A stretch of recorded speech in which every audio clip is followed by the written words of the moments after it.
Well, the countdown to Budget 2025 has begun, and of course, a lot is being said about what really is going to happen. But to decode all the expectations, I'm joined by Mitali Nekor, Senior Economist, Rumki Majumdar, Economist and Director at Deloitte India. Thank you both for your time. I'd like to begin by asking you, Mitali, look, we are going to address top 5 expectations or top 5 suggestions or likely changes really from all of you.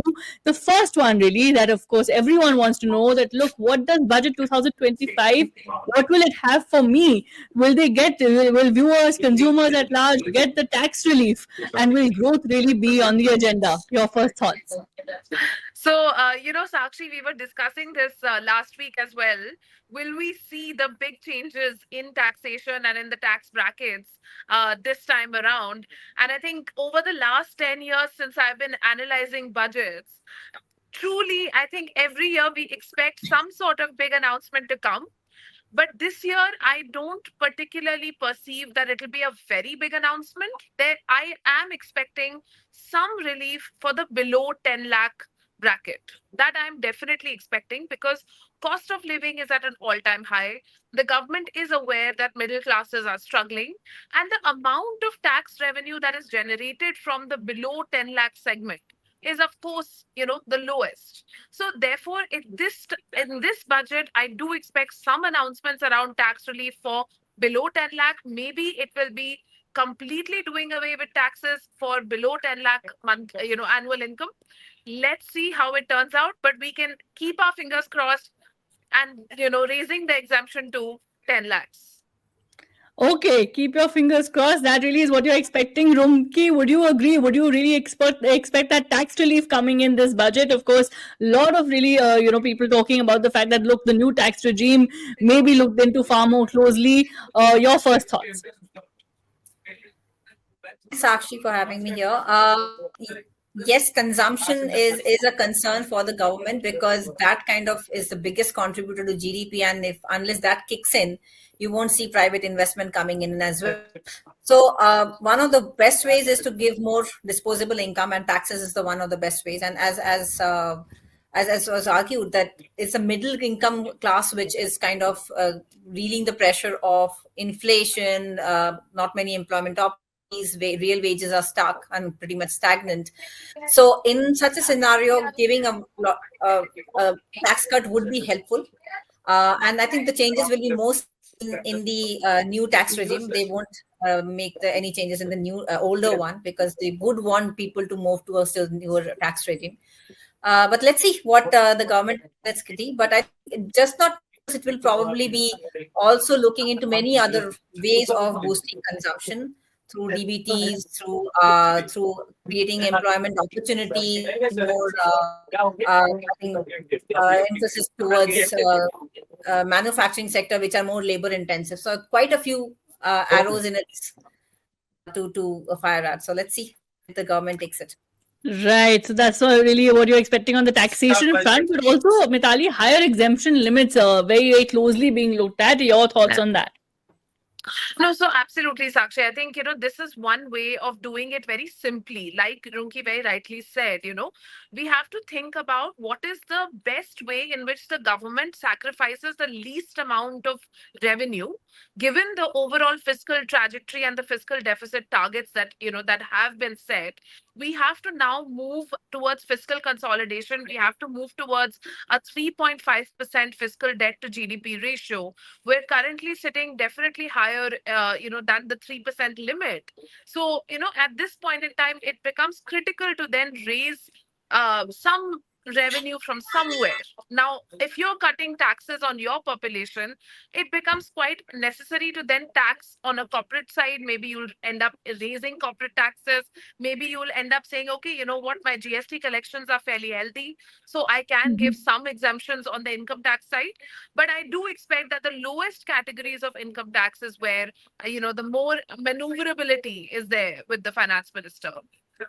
Right. Would you agree, Rumki, as far as exemptions are concerned? Because that's really also something that is being looked at.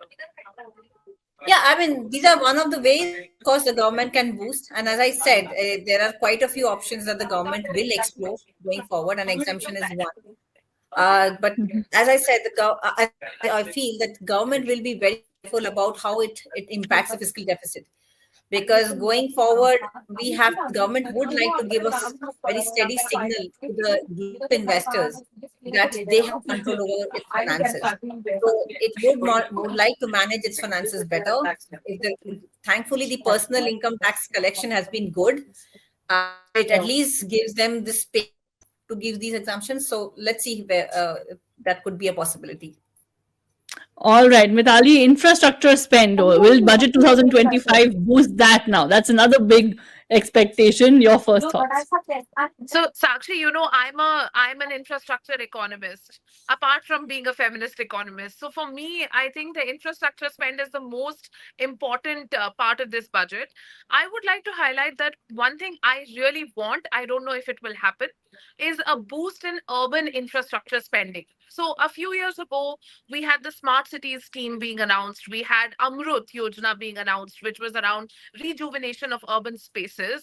And there are certain cities like Ahmedabad, for example, that have done phenomenally well on creating public spaces, on creating riverfronts, for example.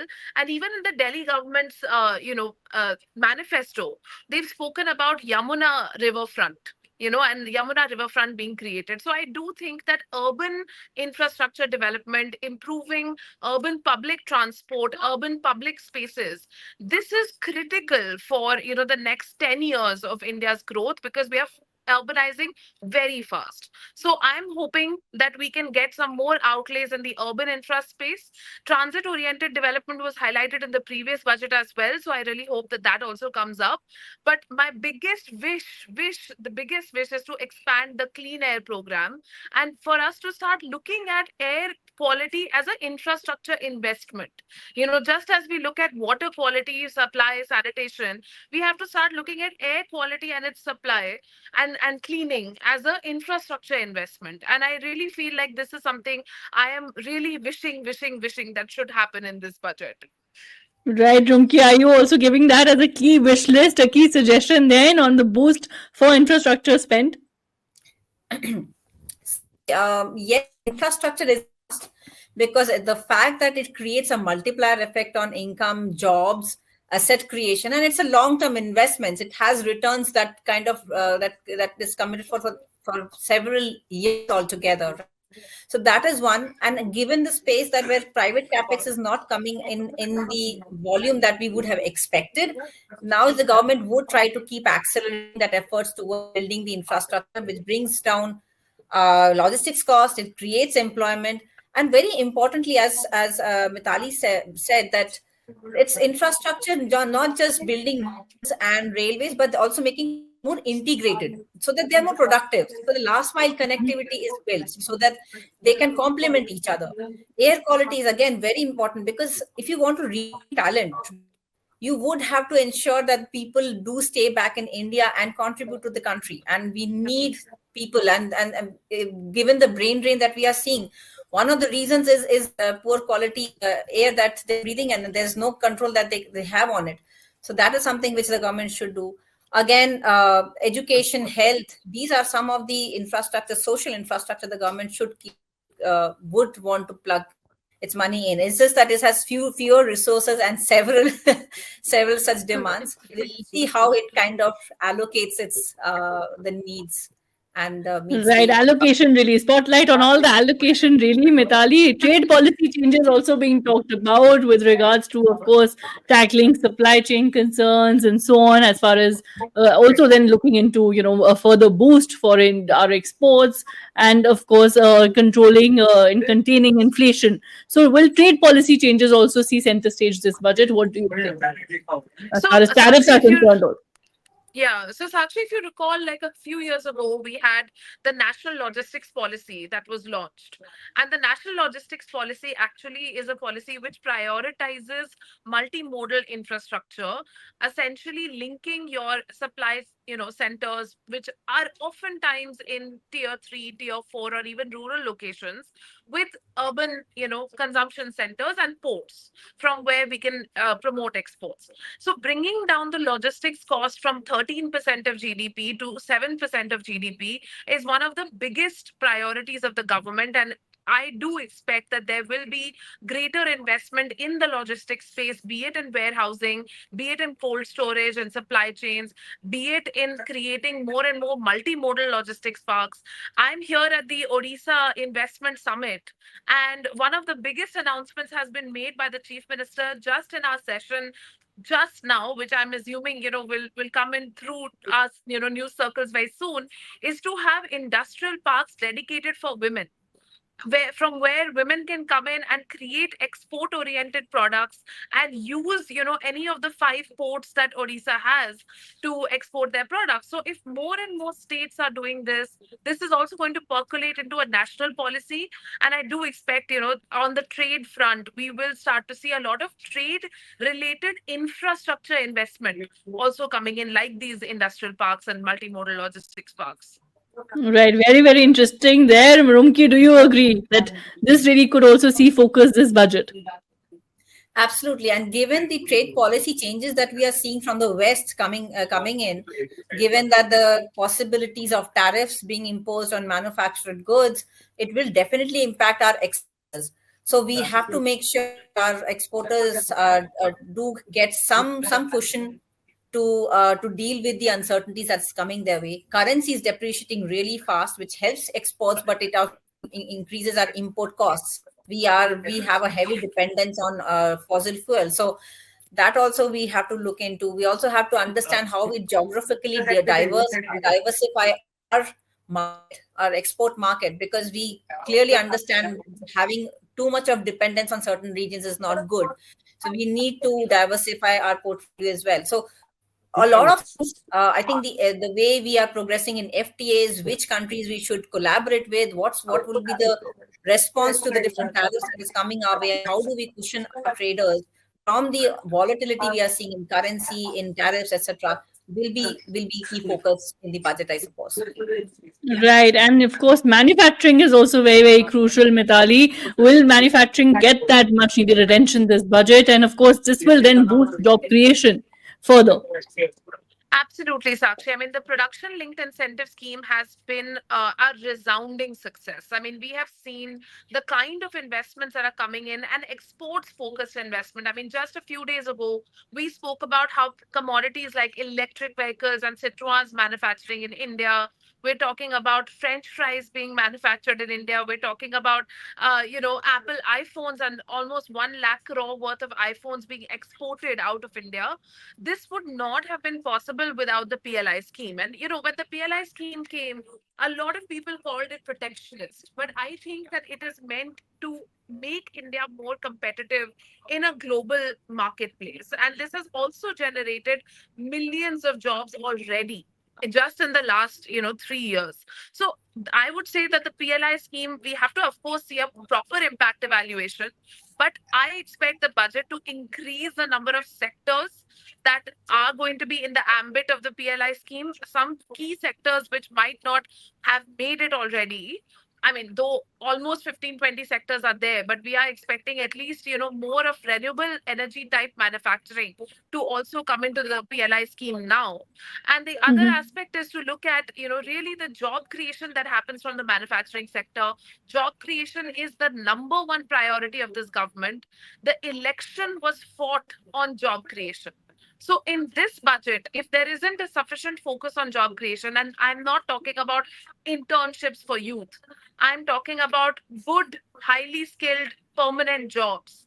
If we have to see efforts towards that, and the manufacturing sector is the one place through which we can, see that in the true sense. Right, Rumki. So, Rumki, manufacturing and then job creation really the need of the hour.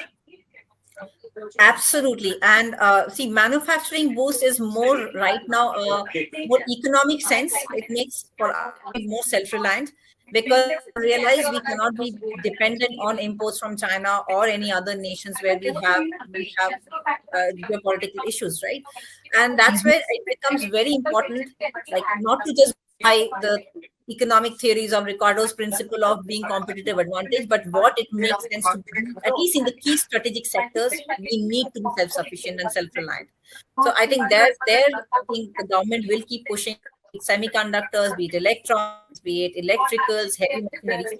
And the PLI scheme has really helped. If you look at the export trade basket of merchandise, you will see the traditional merchandise coming down, but the high-end manufacturing goods share has been going up in the last 5 6 years.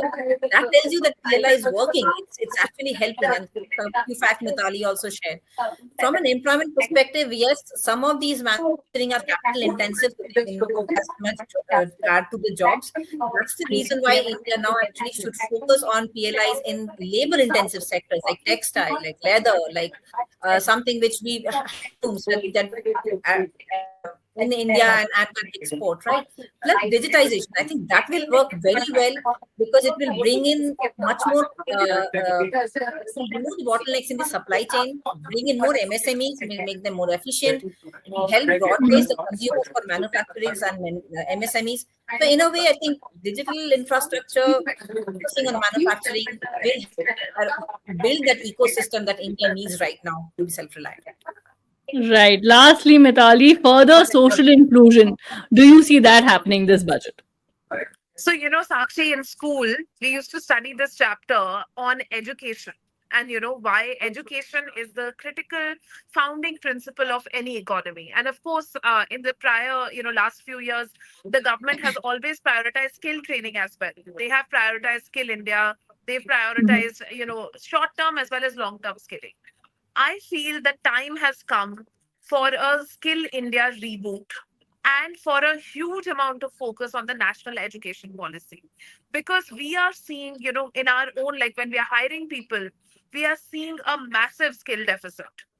From the kind of skills that young people have today, the amount of time it's taking for companies to even train them to be productive workers. So today it's critical. The government has to realize that employment has two aspects. One is to create the jobs on the manufacturing sector, in the services sector, in a tech sector, in a finance sector, whichever sector.